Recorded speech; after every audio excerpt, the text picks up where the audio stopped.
안녕하세요. 책 읽어주는 에젤 강미경입니다. 서울대 출신의 무신론자 고등학교 교사가 하나님을 만나 목사님이 되신 놀라운 사연, 임형근 목사님의 내 은혜가 네게 족하도다 소개합니다.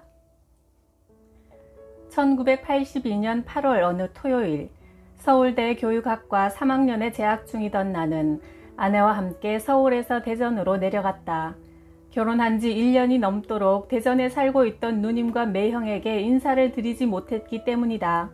그때 누님은 예수님을 영접한 지 3년쯤 되어 교회에 나가고 있었다. 저녁 식사 후 누님은 나를 작은 방으로 불렀다. 조용기 목사님의 책과 순복음 신문을 보여주며 열정적으로 예수님을 소개했다. 나는 나름의 개똥 철학으로 밤새도록 누님에게 기독교에 대해 비판했다. 토요일 저녁 8시부터 다음날 주일 새벽 6시까지 계속된 논쟁에서 나는 누님을 KO시켰다고 생각했다. 누님은 6시가 되자 교회 가서 기도하고 오겠다며 일어섰다. 그날 우리 부부는 대청댐 유원지로 가는 버스에 올랐다. 그날 그 버스 안에서 내 인생의 운명을 바꾸는 일이 일어났다. 한 5분쯤 갔을까 갑자기 눈에서 눈물이 나오기 시작했다. 당시 나는 눈물을 흘려본 적 없는 냉정한 사람이었다. 손으로 눈물을 닦았지만 눈물이 그치지 않고 계속 흘렀다. 손수건을 꺼내어 닦았으나 가만히 보니 눈물이 눈에서 나오는 게 아니라 가슴 깊은 곳에서 나오는 통곡이었다. 통곡처럼 분출되는 눈물을 걷잡을 수 없었다. 한 10분쯤 계속되자 갑자기 마음속에 두려움이 엄습해왔다. 그래서 속으로 물었다. 혹시 하나님이십니까? 내 온 몸에 전율이 흘렀다. 내 몸에 나타나는 반응을 통해 하나님이 내 안에 오셨음을 확신할 수 있었다. 하나님 앞에 서 있다는 생각이 들자 제일 먼저 생각나는 것이 죄였다. 그래서 하나님께 물었다. 하나님, 제가 어젯밤 밤새도록 교회와 목사를 욕하고 예수님을 비판했는데 그 죄를 용서받을 수 있습니까? 온 몸에 다시 전율이 흘렀다. 그날 나는 생각나는 대로 내가 지은 모든 은밀한 죄를 고백하며 용서해 주시는지 물어보았다.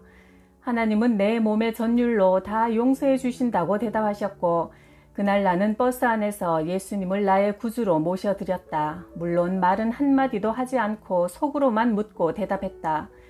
유원지에 도착해서도 몇 번이나 하나님께 물어보았다. 하나님, 여기에도 계십니까? 하나님은 온몸에 흐르는 전율로 대답해 주셨다. 그날 저녁 나와 아내는 서울로 올라왔다. 고속버스 터미널에 배웅 나온 누님은 한 가지 부탁을 했다. 형근아, 서울에 가면 꼭 한 번이라도 여의도 순복음교회에 나가봐. 꼭 부탁한다. 나는 그저 교회에는 나가보겠다고 했다. 그날 서울로 돌아오는 버스 안에서도 물어보았다. 하나님, 지금 여기에도 계십니까? 여전히 온 몸에 전율이 흘렀다. 그날 나는 온종일 말할 수 없는 감격적인 체험을 했다. 그것은 누님의 간절한 기도에 대한 응답이었다. 밤새도록 논쟁을 해도 안 되니까 누님은 반항적이고 무지한 동생을 위해 교회에서 통곡의 눈물을 흘린 것이다. 영혼 구원에 있어 반드시 필요한 것이 눈물의 기도다. 눈물로 기도하는 어머니가 있는 자녀는 결코 망하지 않는다. 서울로 돌아와서 나는 일요일을 기다렸다. 내가 느낀 그 신비한 체험을 교회에서 다시 한번 확인해 보고 싶어서였다. 일요일 아침이 되자 나는 서둘렀다. 그때 우리는 봉천 사동 관악구청 뒤에 살았는데 집에서 가장 가까운 봉천 제일장로교회에 갈 속셈이었다. 그런데 대문을 열고 나서자마자 우리 집 바로 앞에 택시가 한 대 멈추어 서고 사람이 내렸다. 나는 얼떨결에 그 택시 기사에게 물어보았다.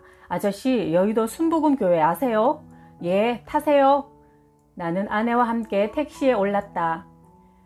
조용기 목사님의 설교를 듣는데 지난 일요일 날 버스 안에서 느꼈던 그 전율이 나의 온 몸에 다시 흘렀다. 나는 돌아가는 길에 아내에게 말했다. 여보, 이제 우리 앞으로 이 교회에 다닙시다. 나는 하나님의 인도와 섭리를 믿는다. 우연인 것 같지만 그 가운데 하나님의 섭리가 있다.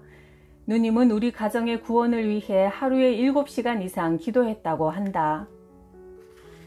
예수님을 믿게 되자 제일 부러운 사람이 모태신앙인이었다. 나는 28살에 예수님을 믿었으니 모태신앙인보다 28년이나 뒤진 셈이다.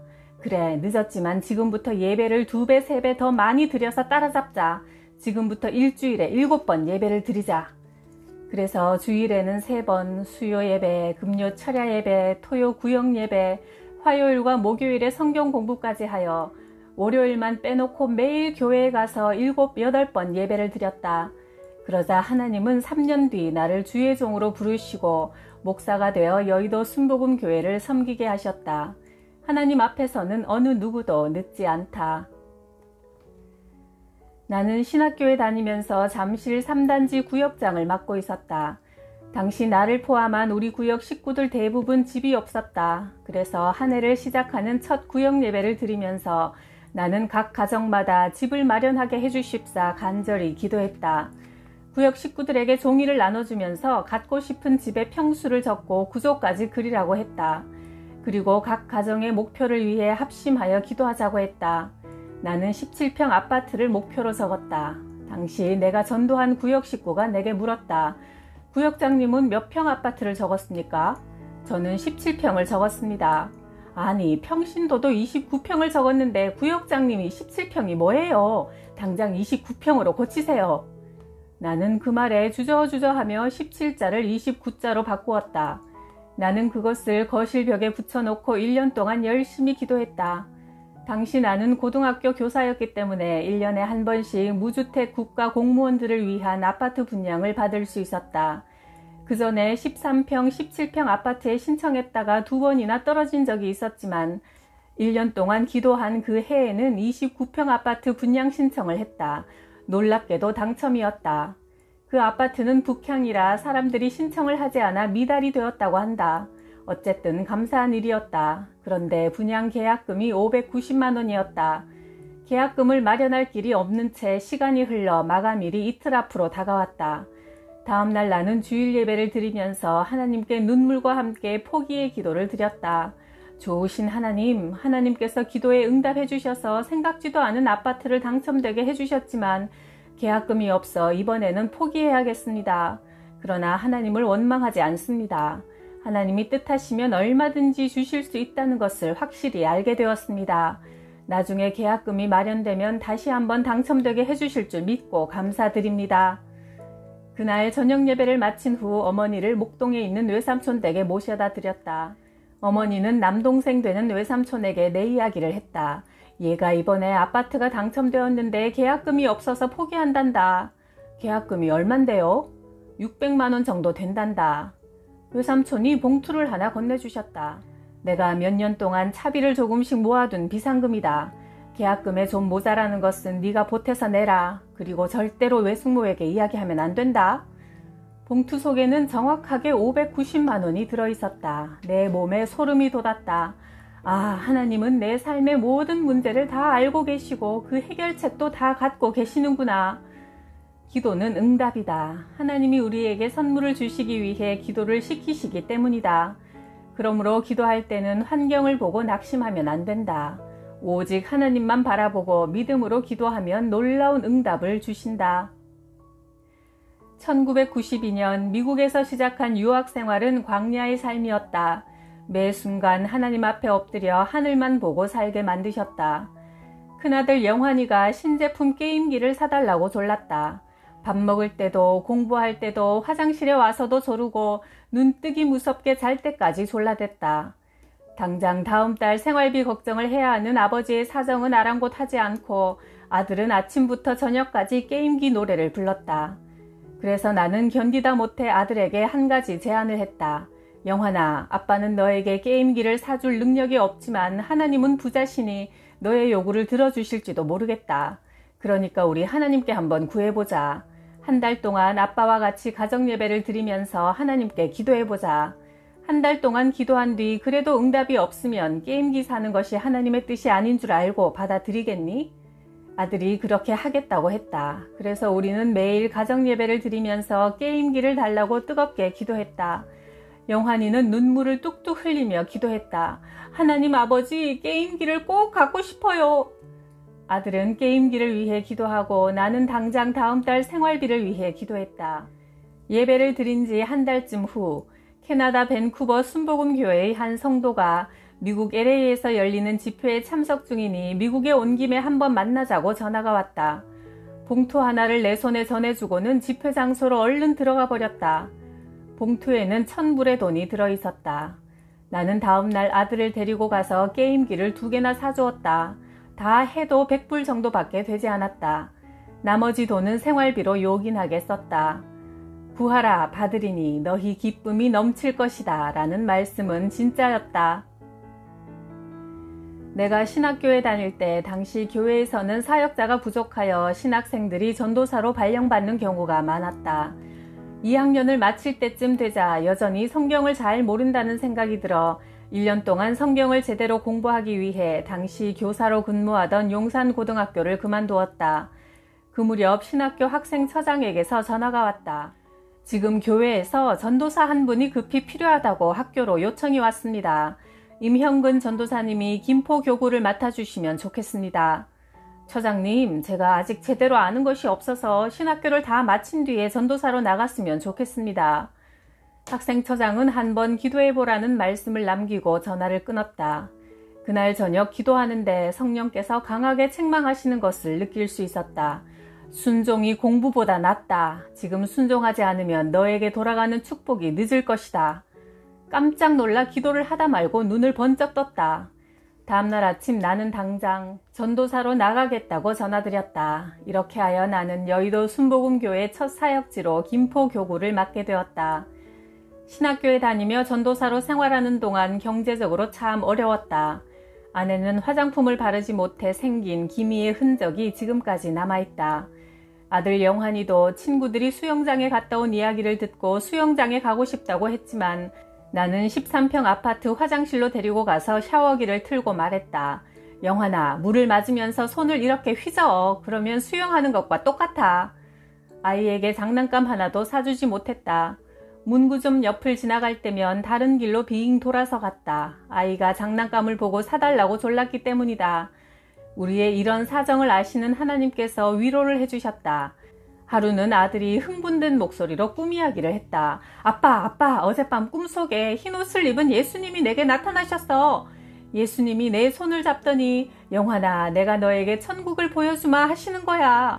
영환아, 이것이 너희 집이다 하시면서 집을 보여주는데 방이 너무너무 많았어. 집이 1층, 2층, 3층으로 되어 있었고 집 앞에 보니까 큰 수영장이 있는데 예수님이 이것이 너의 수영장이다 하셨어.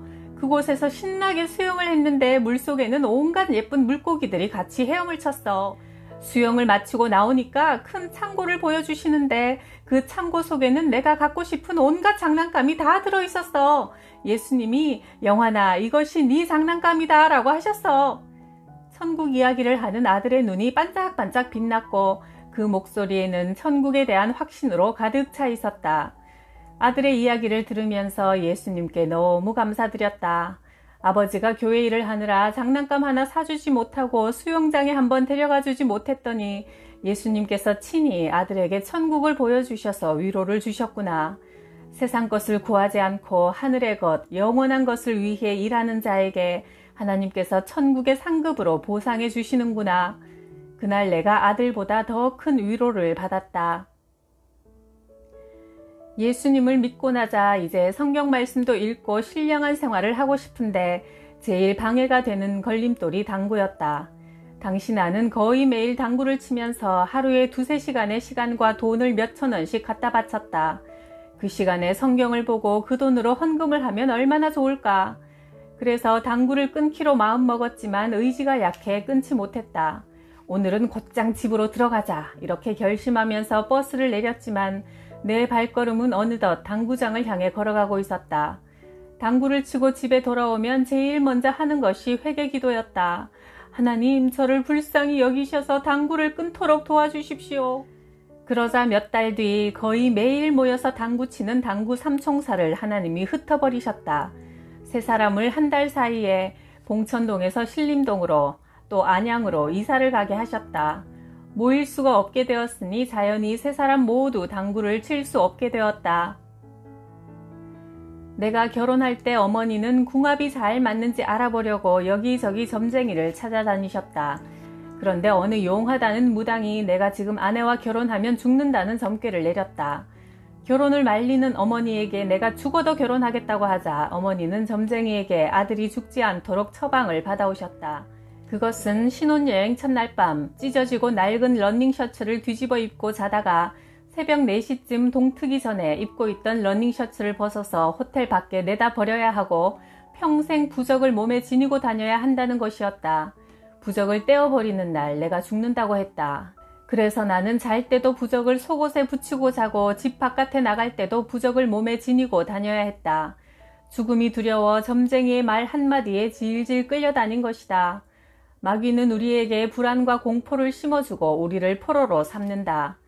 나는 예수님을 믿은 지 6개월이 넘도록 부적을 떼지 못하고 있었다. 예배 드릴 때도 부적을 몸에 지니고 있었다. 그러다가 꿈을 꾸었다. 교회 다닌 지 얼마 되지 않았을 때 하루는 자다가 가위에 눌렸다. 꿈속에서 웬 군대가 나에게 조금씩 다가오고 있었다. 나를 잡으러 오는 마귀의 군대였다. 내가 여기서 일어나지 못하면 죽는다는 생각이 들어 필사적으로 일어나려고 애썼지만 몸이 말을 듣지 않았다. 그러다가 교회에서 들은 말이 생각나 예수 피를 외쳤다. 그랬더니 내 몸이 움직이기 시작해 일어나자 적군 한 명이 칼을 들어 나를 치려고 했다. 내가 예수 피를 외치면서 왼팔을 들어 그 칼을 막는 순간 칼이 종이로 변해버렸다. 마귀의 군대를 대적해보자는 용기가 생겨 계속 예수 피를 외치면서 달려나가자 그 많던 군대가 연기로 변해 허공으로 사라져버리고 말았다. 나는 그 꿈을 통해 마귀와 귀신이 무서워 보이지만 실은 예수님 앞에서 종이 호랑이에 불과하며 예수님의 십자가 보혈의 능력이 얼마나 위대한 것인지 깨닫게 되었다. 밴쿠버 순복음교회의 청년 브라운을 맥도날드에서 만나 이야기를 나누었다. 식사를 한 뒤 팁을 금액의 20%나 놓는 것을 보고 놀라서 물었다.